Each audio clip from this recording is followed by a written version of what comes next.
நம்ம இன்னைக்கு பார்க்க போகிறது நல்ல வீடே வாசனையோடு இருக்கிற மாதிரியான டீ தான் எப்படி செய்யலாம் அப்படிங்கிறத பார்க்க போகிறோம். இந்த டீயில் ஒரு 2 இன்க்ரீடியன்ட் சேர்த்து பண்ணியிருக்கேன். அதோட நல்ல சூடாக நமக்கு குடிக்கிறப்ப காலையில் இருந்தாலும் மாலையில் இருந்தாலும் நமக்கு நல்ல ஒரு புத்துணர்ச்சி கிடைக்கும். கோமதிஸ் கிச்சனை சப்ஸ்கிரைப் பண்ணாதவங்க சப்ஸ்கிரைப் பட்டனை ப்ரெஸ் பண்ணுங்கள். உடனுக்குடனே அப்டேட் வேணும்னா பக்கத்தில் இருக்க பெல் பட்டனை மறக்காமல் ப்ரெஸ் பண்ணிக்கோங்க. இப்போ நம்ம டீ செய்கிறதுக்கு நான் இன்றைக்கி ஒரு 1/2 லிட்டர் அளவுக்கு பால் காய்ச்சிக்கிட்டு இருக்கேன். இதுலேருந்து நான் 1 டம்ளர் தான் பால் எடுத்துக்க போகிறேன். டீயாக இருந்தாலும் காஃபியாக இருந்தாலும் நல்ல ஒரு ஃப்ரெஷ்ஷாக பால் காய்ச்சிட்டு செஞ்சோம் அப்படின்னா அதோட டேஸ்ட் நல்லாயிருக்கும்.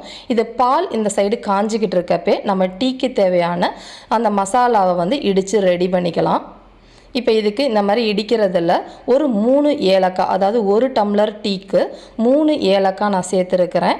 இந்த 3 ஏலக்காவோட ஒரு 1/4 டேபிள் ஸ்பூன் அளவுள்ள இந்த மாதிரி பொடியாக நறுக்கின இஞ்சி சேர்த்துக்கோங்க. இது 2 சேர்த்தா போதுமான அளவு.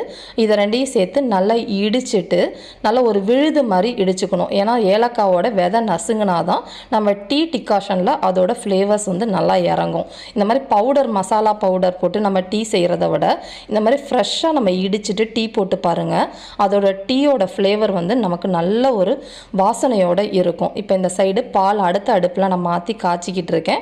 இப்போ டீ டிகாஷனுக்கு தேவையான அளவு இப்போ தண்ணி ஊற்றிக்கலாம். அதுக்கு நான் இந்த 1 டம்ளரில் தான் இப்போ டீ செய்ய போகிறேன். அதில் 3/4 டம்ளர் அளவுக்கு இப்போ தண்ணி அதில் பாத்திரத்தில் டீ டிகாஷன் செய்கிற பாத்திரத்தில் ஊற்றிக்கோங்க.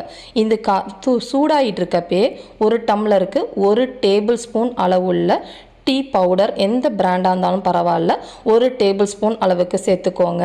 நம்ம இப்போ இடித்த அந்த இஞ்சி ஏலக்காய் விழுதையும் இதில் சேர்த்து நல்லா கொதிக்க விடணும். ரொம்ப ஹை தீயில் வச்சு நீங்கள் டிகாஷனை காய்ச்சக்கூடாது.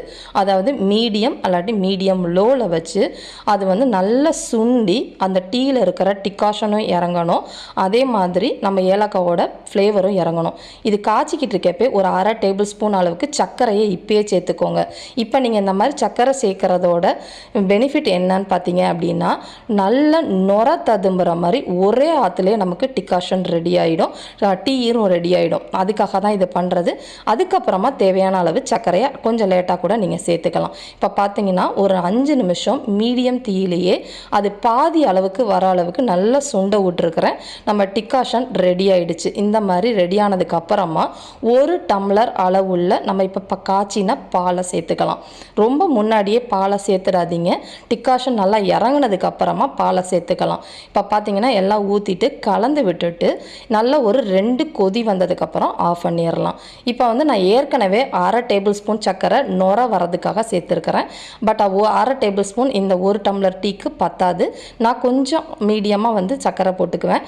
அதனால் இப்போ இன்னொரு ஒரு 1/2 டேபிள் ஸ்பூன் அளவுக்கு நம்ம சர்க்கரையை சேர்த்துக்கலாம். ஸோ இப்போ 1 டம்ளருக்கு 1 டேபிள் ஸ்பூன் அளவுக்கு சர்க்கரை நல்ல ஒரு மீடியமான சர்க்கரையாக இருக்கும். உங்களுக்கு தேவைக்கேற்ற மாதிரி சேர்த்துக்கோங்க. இது எல்லாத்தையுமே ஒரு நல்லா கலந்து விட்டுட்டு ஆஃப் பண்ணிட வேண்டியதான். ரொம்ப நேரம் இதை நீங்கள் சுண்ட விட்டீங்க அப்படின்னா அது மாதிரி பாலோட டேஸ்ட் அதிகமாகிடும். இப்போ நைலான் வடிகட்டி யூஸ் பண்ணாதீங்க, அது உடம்புக்கு நல்லது கிடையாது. இந்த மாதிரி நைஸாக இருக்க மெட்டல் ஸ்ட்ரெயினரில் இதை வடிகட்டி எடுத்துக்கலாம். இப்போ பாருங்கள், நான் 1/2 டேபிள் ஸ்பூன் டிகாஷன் காய்ச்சறப்பே சர்க்கரை போட்டனால இப்போ நம்ம எடுத்து ஒரே ஆற்றுலேயே உங்களுக்கு நல்ல நொர ததும்ப வரும். இதுதான் அதோட சீக்ரெட்டு. ஏன்னா இப்போ நீங்கள் சர்க்கரை போட்டு 2-3 ஆற்று ஆற்றுனீங்கன்னா சூடாக நம்மளால் டீ குடிக்க முடியாது. ஒரே ஆற்றுலேயே நல்ல நொர ததும்பி நல்லா கமக்கிற மாதிரி நல்லா நம்ம புத்துணர்ச்சி கொடுக்குற டீ ரெடி ஆகிடுச்சு. நாங்கள் இன்றைக்கி ஈவினிங் டீ டைம் ஸ்நாக்காக இதை ஒரு பூண்டு முறுக்கு வச்சு சாப்பிட போகிறோம். இது எப்படி செய்யணுங்கிற வீடியோ நான் சீக்கிரமாக அப்லோட் பண்ணுறேன். இதே மாதிரி அளவுகளோட டீயை செஞ்சு பார்த்துட்டு எப்படி இருக்குங்கிறத கமெண்ட் பண்ணுங்கள். வீடியோ பிடிச்சிருந்துச்சு அப்படின்னா லைக் பண்ணுங்கள், ஷேர் பண்ணுங்கள். மறக்காமல் சேனலை சப்ஸ்கிரைப் பண்ணி வச்சுக்கோங்க. தேங்க்ஸ் ஃபார் வாட்சிங்.